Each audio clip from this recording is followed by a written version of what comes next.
ગૌરી વ્રતમાં શું કરવું અને શું ના કરવું? જયા પાર્વતી વ્રત દરમિયાન સવારે વહેલા ઉઠીને નિત્ય કાર્યથી પરવારીને મંદિરમાં જઈને શંકર પાર્વતીની વિધિપૂર્વક પૂજા કરો. રૂનો હાર બનાવવો, જેને નાગલા કહેવાય છે.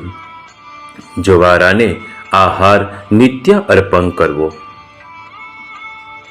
મા પાર્વતી પાસે પરણિત બહેનોએ અખંડ સૌભાગ્ય તેમજ કુંવારી કન્યાઓએ સારા વરની માગણી કરી આશીર્વાદ પ્રાપ્ત કરવા.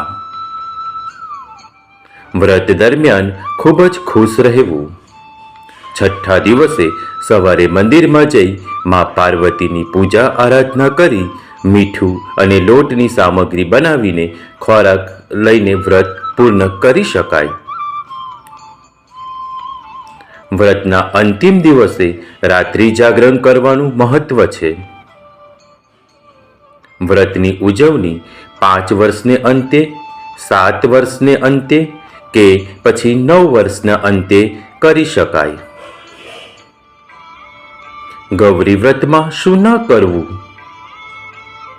વ્રત દરમિયાન સવારે પૂજા કર્યા સિવાય કંઈ પણ ગ્રહણ કરવું નહીં. વ્રત દરમિયાન મીઠું અને અન્ન બિલકુલ ખાવું ન જોઈએ. જયા પાર્વતી વ્રતમાં ઘરમાં કજિયા કંકાસ કરવો નહીં. આ વ્રત કરનાર યુવતીઓએ વ્રત દરમિયાન ધાર્મિક પુસ્તકો વાંચવા જોઈએ. તેનાથી મન શુદ્ધ રહે છે. આ વ્રતમાં મીઠું લેવામાં આવતું નથી, જેથી શરીરમાં કમજોરી આવી શકે છે.